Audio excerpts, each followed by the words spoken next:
Durante siglos, el Vaticano ha confirmado oficialmente la existencia del demonio.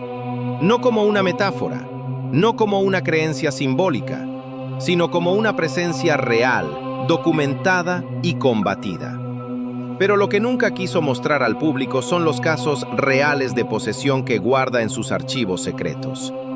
Casos que no aparecen en libros, ni en comunicados oficiales, ni en documentos públicos.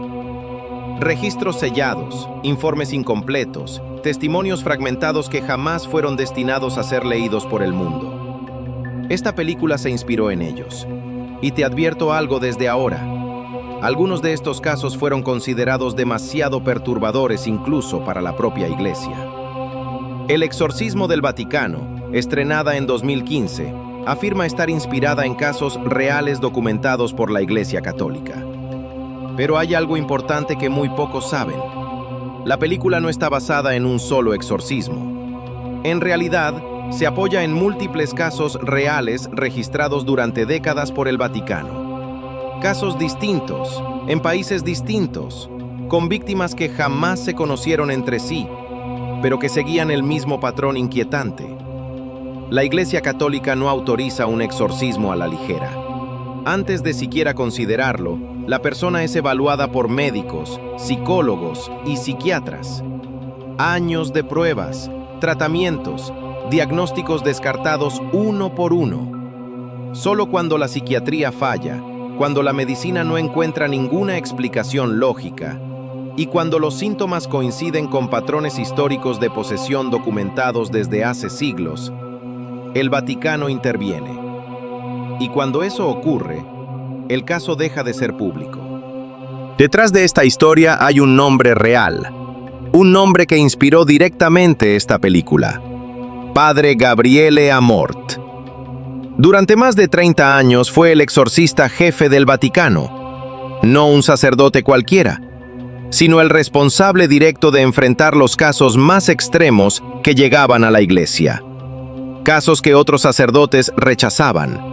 Casos que incluso obispos preferían no autorizar. A lo largo de su vida, realizó más de 70.000 exorcismos. Una cifra que parece imposible, pero que él mismo confirmó en entrevistas y en libros publicados antes de su muerte. Fundó la Asociación Internacional de Exorcistas y trabajó siempre bajo autorización directa del Vaticano. Nada de lo que hacía era improvisado. Amorth afirmaba que el demonio no se manifiesta de forma exagerada como en las películas. Según él, las posesiones reales suelen comenzar de manera silenciosa.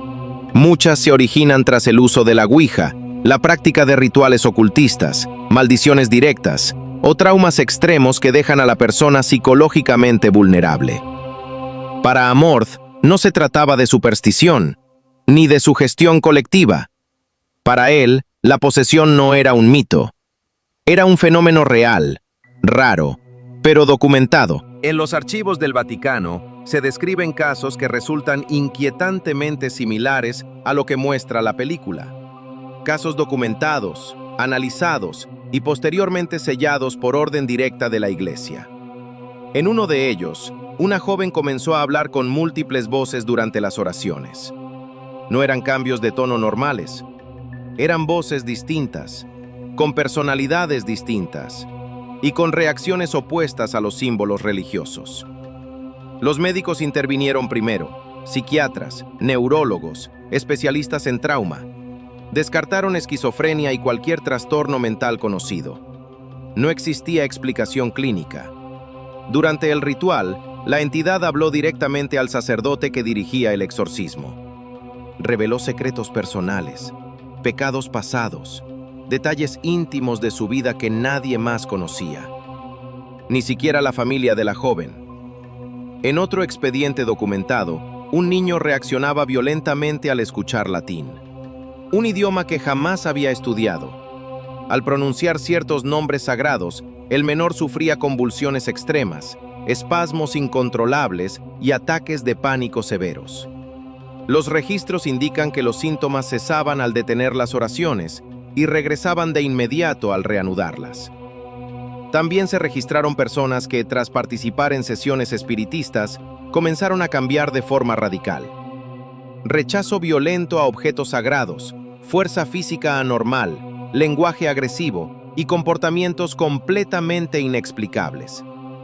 Estos patrones aparecen reflejados casi exactamente en la película. A diferencia de lo que muestra el cine, un exorcismo real no es rápido ni espectacular. No hay levitaciones constantes, no hay explosiones repentinas, ni efectos inmediatos. Un exorcismo puede durar meses, o incluso años. Se repite varias veces, se interrumpe, se reanuda, y siempre se realiza en secreto absoluto.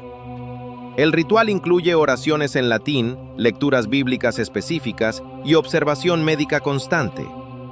El objetivo no es el espectáculo, es quebrar la influencia de la entidad poco a poco.